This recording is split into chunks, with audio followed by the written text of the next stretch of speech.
Hi, and welcome to Trauma Free Relationship. If you're new to this channel or this podcast, welcome. I'm so glad you're here.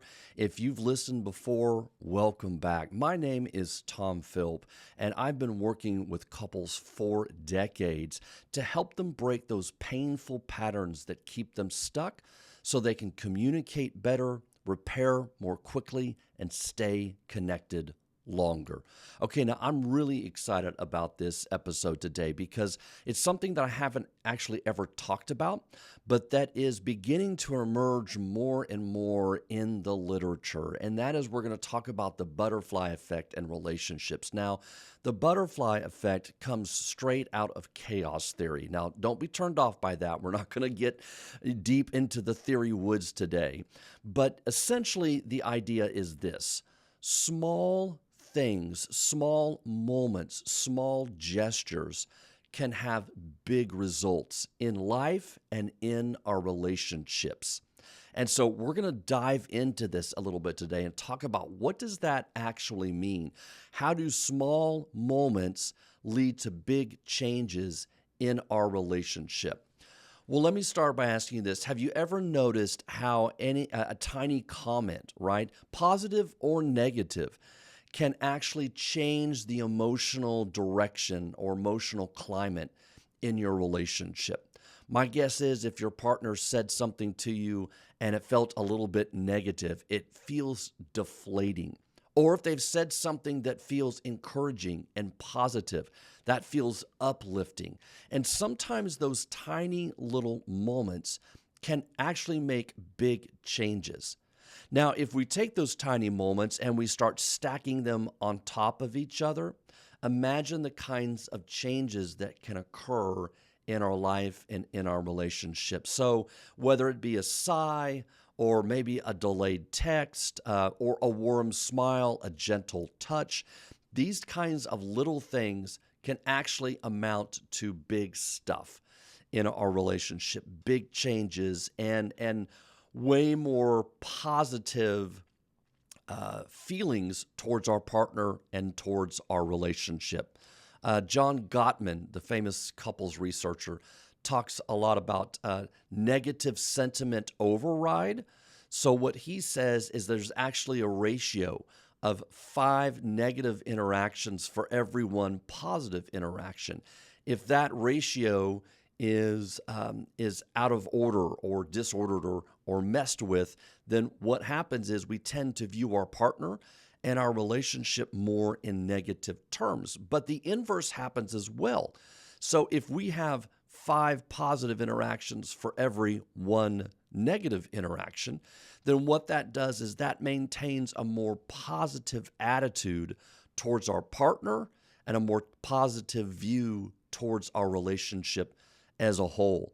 And what I would suggest is a lot of that is built on this idea of the butterfly effect.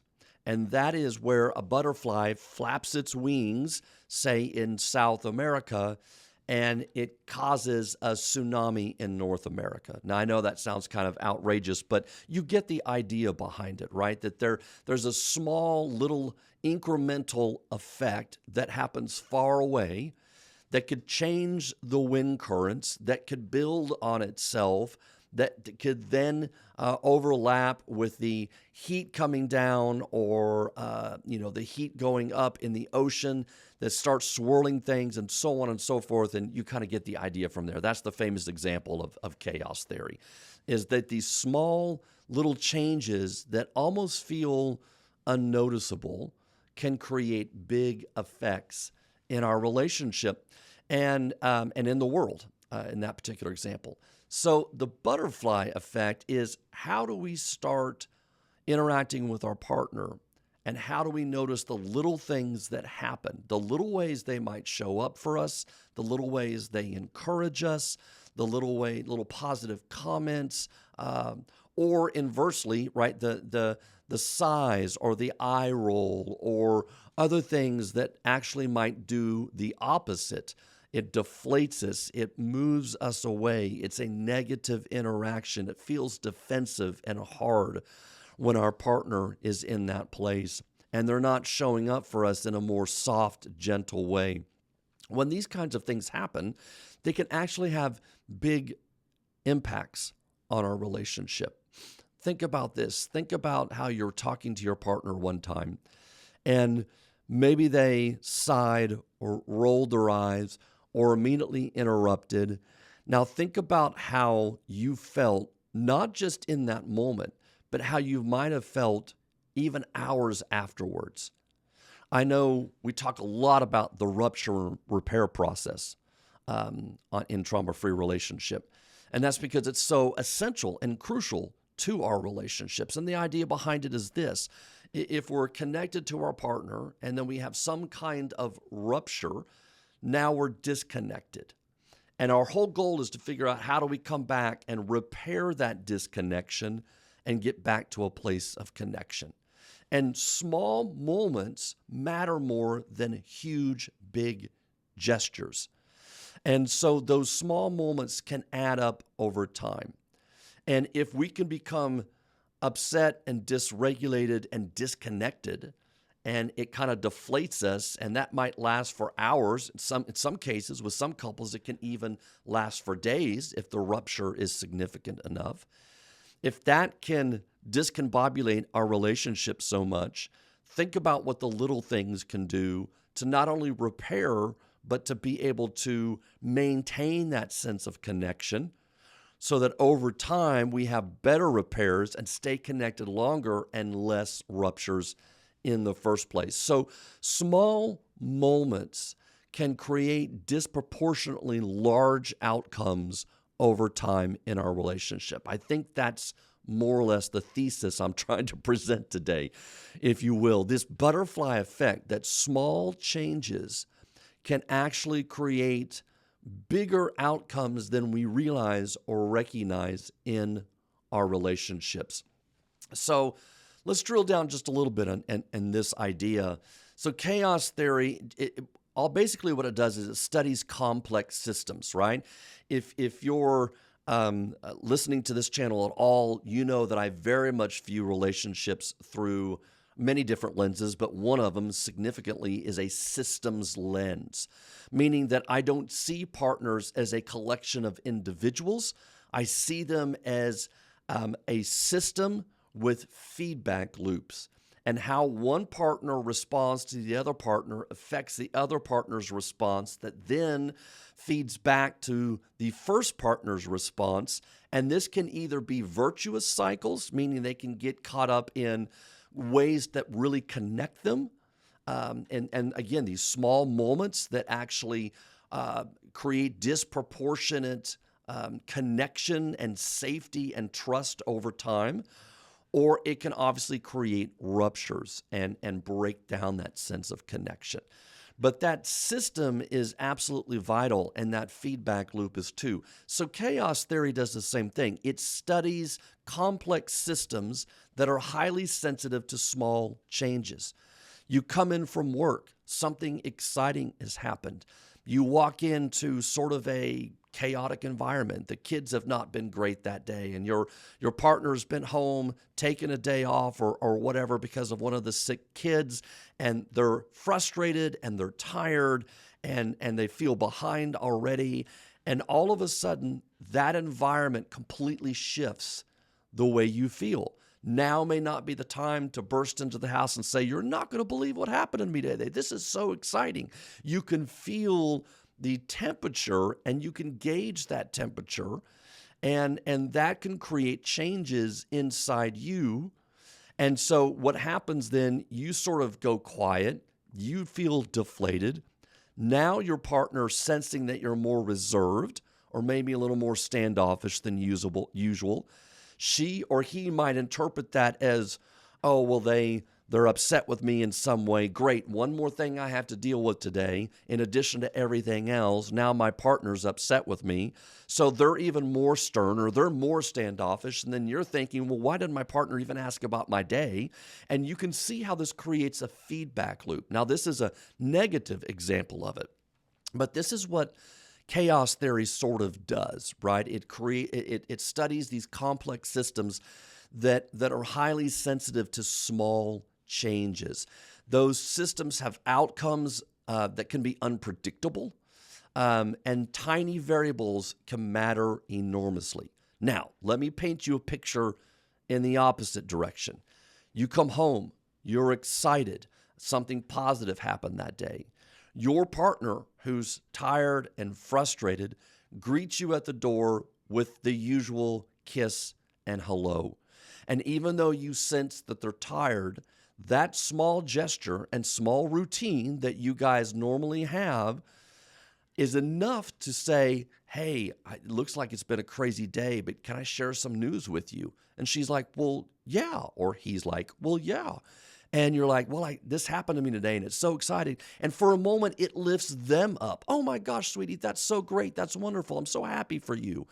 And then you're like, okay, yeah, but it sounds like it's been a rough day. So that is awesome. Why don't I make dinner tonight and you don't worry about it? I know it was your time to cook, but I got it taken care of. I'm feeling good. I can do this for us. Oh, that's so helpful. I really appreciate that. Or, hey, you know what? It's been a rough day. Go to your room for 30 minutes. Relax. I got the kids from here. Those small moments can create huge changes, and it sets the tone, the emotional tone, for the rest of the evening. So, if we think about chaos theory and we think about the study of complex systems and how small changes can have big effects, that's kind of an example of what we're talking about here. That small little moments can actually pay much bigger dividends than even we realize. Kind of like the stock market. If you put some money in the stock market, and if the stock market's doing well, then the idea is that your money works for you. You get more out of your money than if you just put it under a mattress or in a coffee can in your backyard. It compounds, and the longer you keep it in there, the more interest you earn. It compounds on the interest, and so on and so forth.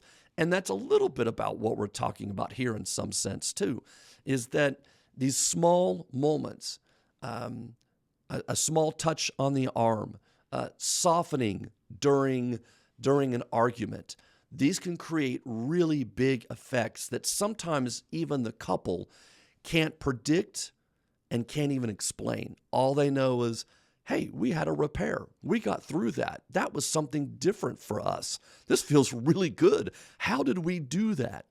And so in relationships, when we think about it in terms of chaos theory or the butterfly effect, then we're talking about small moments, whether it's a dismissive moment, a sigh, rolling of the eyes, or whether it's a validation, a positive word, an expression of care or concern. Maybe instead of your partner getting defensive one time, they actually stay out of their protection. They don't raise those walls and their defensiveness, and they respond with care and curiosity. All of a sudden, you're like, oh, wow, that's different. I was nervous about bringing this to them. I thought they would get upset, and they're not. They're actually responding with care and curiosity. And this just sort of, this just alleviates so much stress, and now I feel so much safer. And the next time, I'll feel safer coming to my partner about something. So the butterfly effect in relationships is just simply the idea that small changes can have huge rewards in our relationship. And so oftentimes what I'll do is I'll encourage couples, hey, it's a good idea to bake in some routines to your day. Sometimes they're hard to maintain. I get it. Sometimes they work for one partner, not the other. I understand that too. It has to kind of be talked about, like what is a positive, what is a good routine. It might be just going to bed at the same time, whereas one partner usually stays out on the couch because they're not tired yet. The other one goes to bed really early, so they're not coordinated sleeping it all together. It might be just having a hello and a kiss in the morning after you brush your teeth or something, or simply a hug goodbye. Have a great day. I love you. Some of those small little routines that feel imperceptible, that feel like, oh, that's no big deal. That's something we've always done. If you're a couple with a faith base, maybe it's praying together before you eat. Just these small routines that you bake into your relationship can actually compound and create larger effects than you ever realized. John Gottman will talk about this. Is a couples researcher that I mentioned a few minutes ago, has a database of significant, amazing research on couples. One of his most famous claims to fame, if you will, sorry, that's kind of redundant the way I said that, is that he was able to predict those couples that would divorce in the first 5 years with 97.5% accuracy. That's huge. That is absolutely significant. And he did that because he looked for patterns in the relationship, and he looked for specific things that showed up that created patterns that were able to be correlated with the separation of the relationship 5 years or sooner. And I don't want to go into that bit of research, but that's kind of his claim to fame, if you will. It got printed in a book by Malcolm Gladwell, and that sort of exploded so much of his career, although he'd been doing research for, probably many decades prior to that, a brilliant researcher and scientist. But one of the things he talks about is relationships that are built on bids for connection.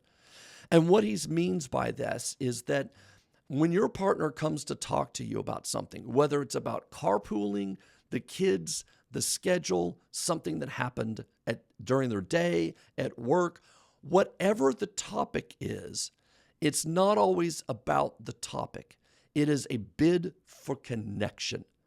And if you think about your relationship and every time you interact with your partner, no matter what the topic is about, that is a bid for connection for one or both of you. And it's really important to think about it that way because your partner's not just coming to share information with you. They're coming to talk to you because you are their person. Because yes, they might need to coordinate schedules with the kids, but they are intimately and intricately intertwined in your life and you in theirs. And that's what the emotional bond and the attachment relationship is about. Because you are most likely firmly attached, meaning that your nervous systems are intertwined around each other, that is precisely why these small moments can have big effects, whether they're positive or negative. So when your partner comes to talk to you about what you want for dinner and you act irritated and roll your eyes, that's going to have a negative effect on the relationship. If your partner comes to talk to you about dinner and you recognize that this is a bid for connection, that this is an opening of a conversation, and how you respond can create a feedback loop that can be positive or negative and can have implications for how the rest of the evening goes because of this bid for connection, that is a crucial moment. And if you can pop out of the idea that it's not about what's for dinner, it's not about schedules with the kids, it's actually about how do we create a small moment of connection in this moment that then reverberates for the rest of the evening. And so John Gottman will say all relationships are based on this idea of a bid for connection. And I agree to some degree. I think there's much more variables to that, but that's certainly a large part of it. Because you're building a life with your partner, because you have a history with your partner, because you're probably having sex with your partner, and because you might be raising kids with your partner, all of these things means that when your partner comes to talk to you, they're not just coming to share information. This is not just an impersonal transaction, as if you were checking out groceries from a person you don't know at the checkout line at the grocery store. This is a moment where you can create a feedback loop that is either positive or negative. This is a moment where a small comment and a small response that tends to be more positive can set the tone for the rest of the evening or the rest of the multiple days, whatever that might be. And so thinking about this from a relational standpoint, we can probably see, and hopefully I'm illustrating to you here, how these small moments can create really big outcomes in the relationship. And I would say the same thing very much when we talk about trust. So if we talk about how trust is built up through small moments, not these large moments. I think sometimes guys especially have been socialized to think if I have a big grand gesture, it's going to win over my partner. It's going to mean so much to my partner. And I'm not saying that there aren't times where having a big gesture is important. Now, I'm going to date myself in this example, but growing up in the 80s, there were lots of movies, especially kind of romantic comedies, where at the end there was some big romantic gesture on the part of the guy, usually towards some girl.